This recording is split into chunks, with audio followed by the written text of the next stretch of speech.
When a humble young man with a secret gift for languages overhears something he shouldn't, he must decide between staying silent or defying the most powerful man in the city, the millionaire who has always despised his mother. Before we continue, subscribe now to the channel to receive powerful, heart-touching stories every day. The sound of rotor blades sliced through the cold New York morning air. Inside the mirrored hangar of Hawthorne Industries, everything seemed perfectly choreographed. Guards aligned, the helicopter gleaming under the sun, and Adrian Hawthorne, 45, in a flawless gray suit and cold, unreadable gaze, reviewing contracts worth more than the fate of many families. In the background, almost invisible, Elias Carter, 16, helped his mother, Martha, 39, polish the spotless floor. The boy wore his earbuds around his neck, but what he heard that moment froze his blood. The two pilots were whispering in rapid, nervous French. Elias, who had secretly learned the language by reading old magazines thrown away in the office, understood every word, and none of them sounded innocent. Ne pas décoller. Explosion. Delay sync minutes. Don't take off. Explosion. 5 minutes. Time stopped. The world seemed to fade around him, leaving only the metallic whir of the spinning blades. Without thinking, Elias ran. The mental camera follows his hurried steps, his mother's blue uniform fluttering in the wind, his desperate eyes. "Sir, please, don't get on the helicopter," he shouted, as the guards rushed to hold him back.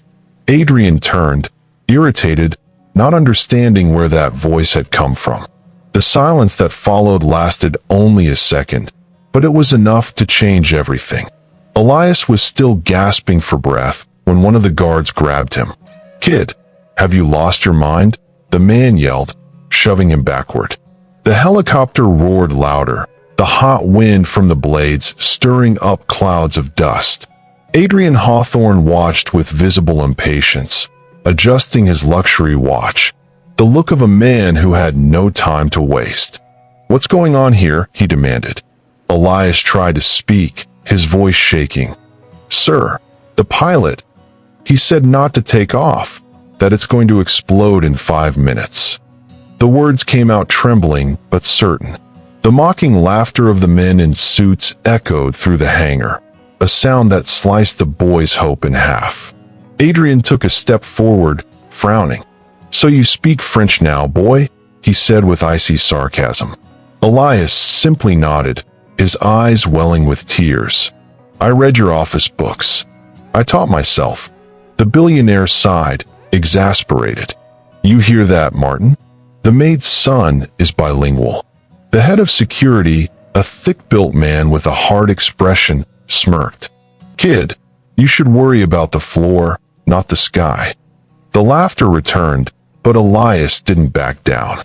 As the laughter echoed, Martha came running in, her face pale with fear. "Elias, please," she begged, clutching her son's arm. "You're going to get us fired." Elias tried to explain, but his words were lost in the roar of the blades. He looked at the helicopter, then at his mother, then at the man who despised them. Something deep inside told him that if he stayed silent, he would never see that helicopter land again. The wind from the helicopter sent papers flying across the hangar floor. Elias tried to move closer again, shouting over the noise, but one of the guards gripped his shoulder tightly. "That's enough, kid," the man barked. Adrian, impatient, glanced at his watch and then at the pilot, who was waiting for his signal. "Let's go. I'm late for a $100 million meeting." Elias tore free with a shove and, trembling, shouted again. "Don't go, sir. I heard them. They said the helicopter will explode." His voice echoed through the hangar, breaking every protocol. For a moment, everyone froze. The pilot looked away, the co-pilot swallowed hard, and Martha covered her mouth in terror. Adrian drew a deep breath, trying to hide his irritation. "Boy, You've just accused my employees of sabotage. Do you know what that means? He said, cold and cutting. Elias kept his eyes locked on his. It means I'd rather be fired than watch you die. The silence that followed was so heavy it seemed to vibrate. But the moment of doubt didn't last long. Adrian turned sharply, motioned to the guards, and said only, "Get that boy out of here." Martha wept quietly as her son was dragged toward the exit. The roar of the blades grew louder, the wind whipped through the hangar, and even as Elias struggled against their grip, he shouted one last time, "Please, believe me." The helicopter began to move, and at that instant, something in the pilot's eyes made the billionaire's heart falter. A sudden, inexplicable fear crossed his mind, as if that small, trembling voice was about to become prophecy. The blade spun faster. The floor trembled beneath Adrian Hawthorne's shoes. The pilot glanced back, seeking confirmation, and the billionaire simply nodded, impatient. Yet something in the man's eyes caught his attention, a subtle twitch, a hesitation that didn't match the precision Adrian demanded from his crew. For a fleeting second, the words of the boy echoed in his mind. They said the helicopter will explode. Doubt pulsed like a heartbeat he couldn't silence. The deafening roar of the engine blended with the pounding in his chest. Outside, Martha clutched her son's arm in panic. "Elias, please, it's over. Let it go." But the boy couldn't look away from the helicopter. He felt, with a certainty even fear couldn't erase, that something terrible was about to happen. "Mom," the pilot knew. "I saw the way he looked." The sound of the blades was now deafening. The pilot gripped the control stick, and a string of warning lights blinked across the panel. The tension was almost physical. The air itself seemed ready to tear apart. Then, a metallic noise echoed from beneath the aircraft. The mechanic, clipboard in hand, froze mid-step. "Sir, wait," he shouted, crouching near the landing gear. The noise was coming from inside. He forced open a small panel, and between cables and metal beams, he saw what none of them expected. A device attached by magnets, a tiny red digital timer blinking. "My God," he whispered. The clock read 4:12. Adrian went pale. The boy had been right all along. Trying to keep his voice steady despite the panic rising in his throat, he asked, What is it?" "It's a detonator, sir," the mechanic replied, swallowing hard. The word thundered through the hangar. Martha clutched her chest, and Elias took a step forward, eyes fixed on the bomb that confirmed everything he'd said. Adrian turned to the boy, stunned. For the first time, his eyes lost their usual coldness. "You heard this from the pilots?" he asked, barely believing it. Elias nodded, tears streaming down his face. "They spoke in French. I swear I understood everything." The billionaire spun toward his head of security. "Arrest both pilots, now." Martin, drenched in sweat, ran to the cockpit, but the main pilot was gone. The side door of the hangar swung open in the wind, empty. "He's gone." Chaos erupted. Sirens blared. Guards sprinted in every direction, and Martha held her son tightly, trembling. Adrian stepped back, struggling to process what had just happened. Everything he thought he controlled, power, money, security, was collapsing before a boy he had never even noticed. Elias looked up at him and said softly, but with unshakable conviction, "I just wanted you to believe me." The words struck Adrian like a silent blow. For the first time, the most powerful man in the room had nothing to say. The echo of sirens filled the hangar as security teams spread out, searching every corner. Adrian, now pale, tried to maintain command, but fear had already stolen his voice. "Seal all exits," he ordered. Martin, the head of security, barked into his radio, shouting directions, but the pilot had vanished into the confusion. Elias, still clinging to his mother, watched wide-eyed. He didn't know whether to feel relief that someone finally believed him or dread for what might come next. The helicopter sat motionless, its timer frozen, as the cold wind carried the sharp scent of fuel mixed with the weight of fear hanging in the air. Suddenly, one of the workers shouted. He was seen heading toward the north storage. Adrian turned immediately, his eyes sharp with determination. "Martin, with me." Martha tried to stop him.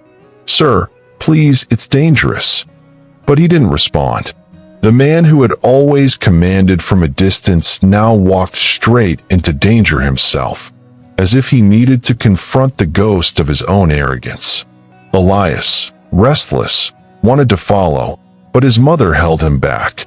"No, Elias. That's enough. You've done more than enough." But the boy didn't believe that. Adrian and Martin entered the dark warehouse, lit only by the blue flashes of the sirens outside. Their footsteps echoed between rows of stacked crates. "Come out," the billionaire shouted. A shadow moved. The pilot stepped from the darkness, his face slick with sweat, holding a small gun, his eyes wild with desperation. "You don't understand, Mr. Hawthorne. You weren't supposed to be alive." The world seemed to freeze again. Adrian faced the man who had nearly killed him, and for the first time, the mask of power slipped away, leaving only the raw fear of someone who had finally understood the value of his own life. Rain began to drum against the metal roof, blending with the distant wail of sirens. Adrian's breathing was shallow, his eyes fixed on the gun aimed at him. The pilot, Damien Laurent, 36, sweat dripping down his broken expression, trembled. "You think you understand the world, Mr. Hawthorne? I just followed orders." His voice was hoarse, heavy with guilt and terror. Adrian held his composure, though his heartbeat pounded in his ears. "Whose orders?" he demanded. Damien hesitated. "Someone who trusted me more than they trusted you." The words made the air go cold.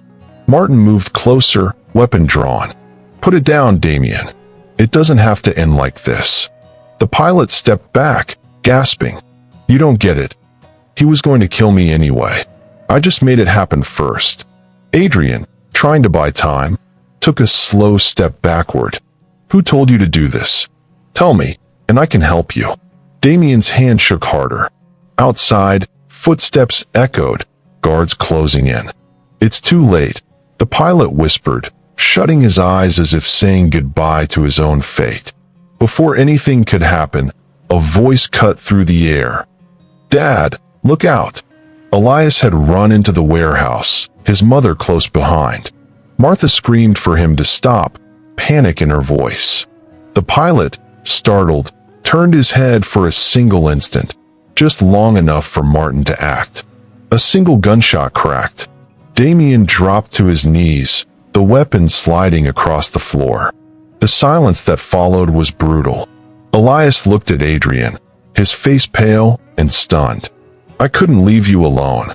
The billionaire, still trembling, knelt beside him and placed a hand on his shoulder. For the first time, his voice carried not authority, but gratitude. "You saved me twice today." Rain poured heavily over the hangar when it was finally over. Damien's body was taken away by the agents, and the sirens faded into the distance.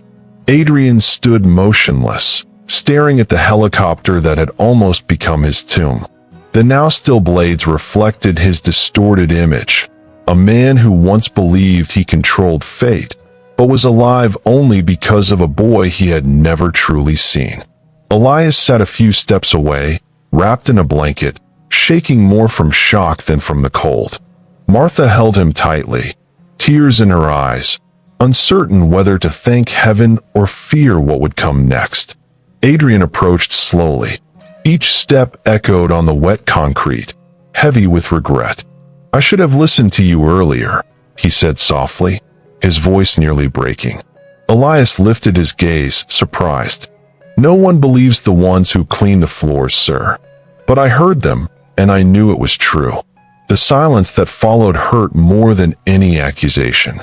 The billionaire looked away, feeling the weight of years of indifference, not only toward that boy, but toward everyone he had deemed invisible. For the first time, something inside him began to crumble, his pride. One of the investigators approached, handing him a folder with the first reports. "Mr. Hawthorne, the device was placed by someone with direct access to internal security protocols. This wasn't a mistake, it was sabotage." Adrian frowned. "Are you saying someone from my company tried to kill me?" The agent simply nodded. The sound of the rain grew heavier. Beside him, Elias whispered. "The pilot said he was following orders from someone who trusted him more than they trusted you." The boy's words echoed like a code being deciphered. And at that moment, Adrian understood. The real enemy was still among them. 2 days later, the headquarters of Hawthorne Industries was wrapped in silence.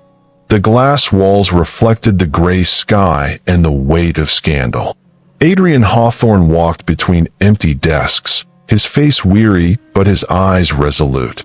Before him, reports and photographs revealed every detail of the sabotage. The bomb was installed during the last maintenance, 3 days before the flight, explained Detective Connor Blake, 52, gravelly voice and analytical eyes. And access to the hangar was authorized using your backup keycard, Mr. Hawthorne.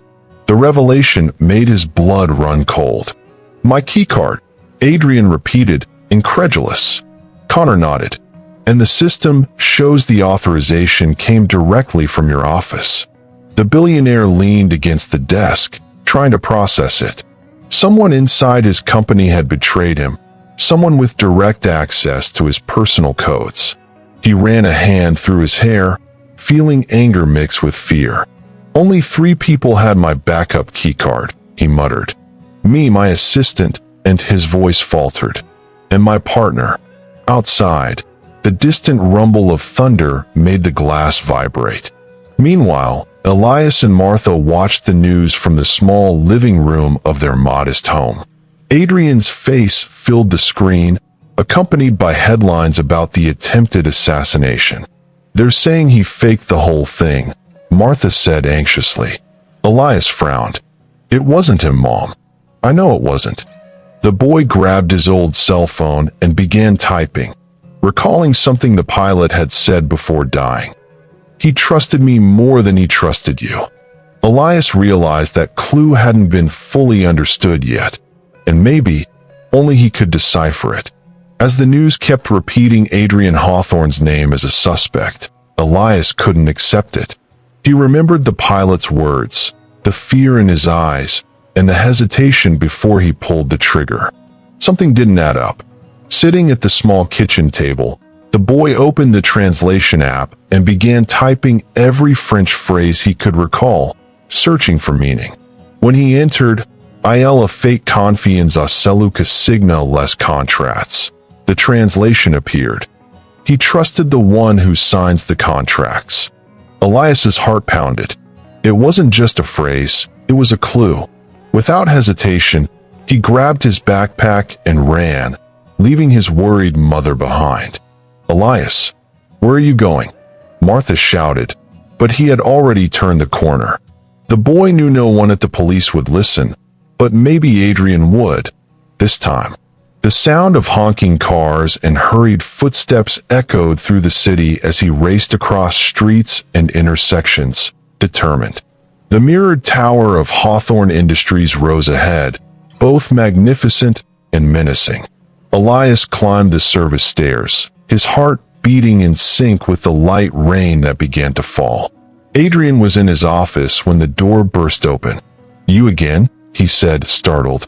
Elias stood there, drenched and breathless. "Sir, I know who ordered the bomb." The billionaire frowned, stepping closer. "What are you talking about?" Elias held out his phone, the translation glowing on the screen. "The pilot said he trusted the one who signs the contracts." "Who does that, sir? Who has the power to sign in your place?" Adrian froze. The words echoed through the glass walls of the room. Slowly, he turned toward the framed photograph on his desk, the one of his partner and closest friend, Gregory Hale. The name echoed in Adrian's mind like an invisible blow. Gregory Hale. For over 20 years, he had been Adrian's right hand, his partner, his trusted friend, the man who shared profits, secrets, and even Christmas dinners at the same table. "It can't be him," Adrian murmured, pacing back and forth. But the more he denied it, the clearer the pieces began to fit. Gregory was the only one with full access to the contracts, the backup keycard, and the internal hangar codes. Elias, still catching his breath, watched the billionaire in silence. "He told the pilot to do it, didn't he?" he asked quietly. Adrian took a moment before answering, his voice breaking. "It seems so, kid." He picked up the phone and called Detective Connor. "I need you to investigate Gregory Hale immediately." On the other end, there was a heavy silence. "Mr. Hawthorne," Connor replied. "Gregory already knew we were coming for him. He disappeared an hour ago." Adrian felt the floor drop beneath him.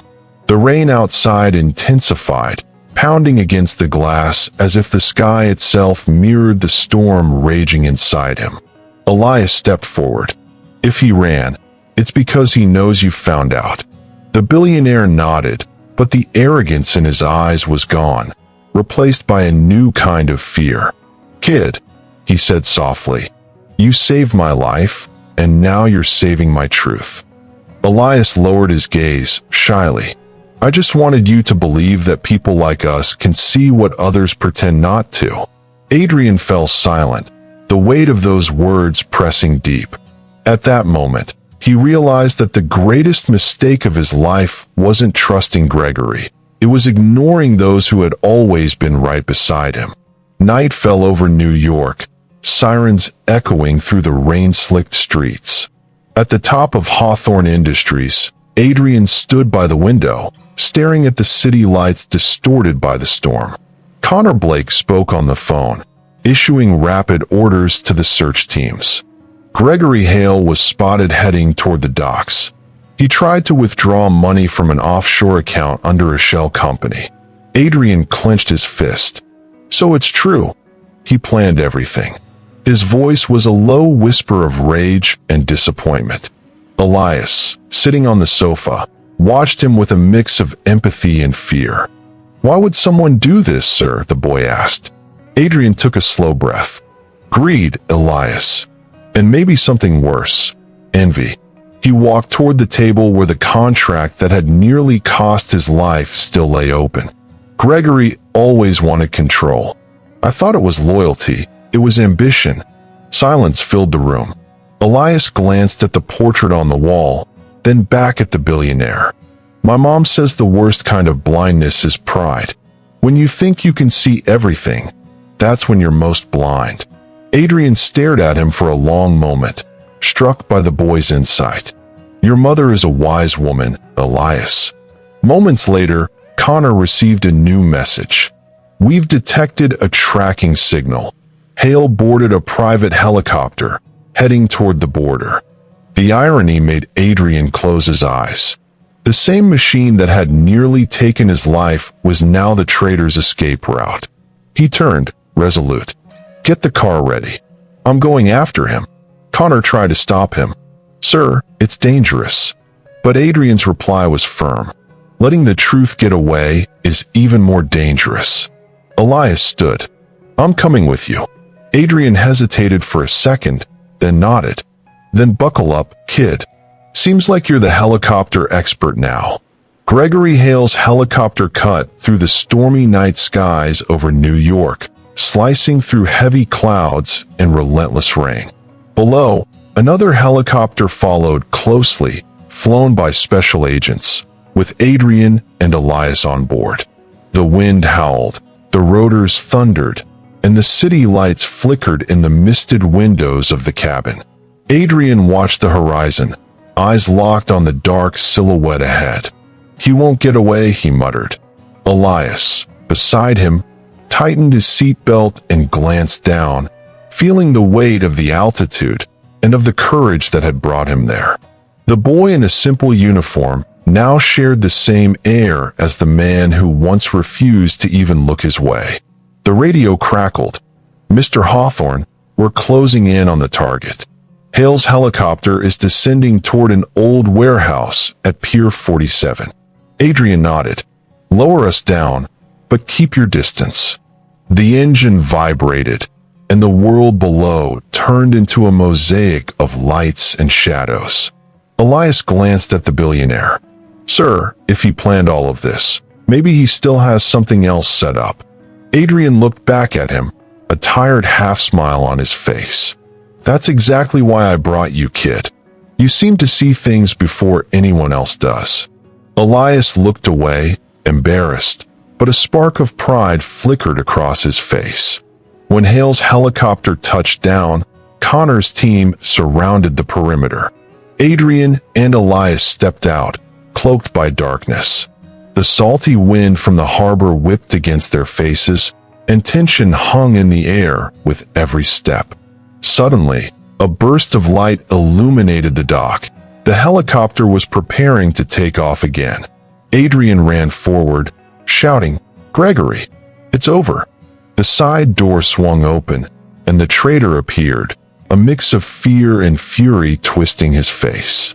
"Nothing's over until I say so. Adrian," he shouted, climbing back toward the aircraft. Elias instinctively moved forward. "Sir, watch out." A gunshot cracked through the night, and the world seemed to stop. The blast echoed like thunder. Adrian staggered, clutching his shoulder as blood seeped through his suit. Elias screamed his name and sprinted toward him.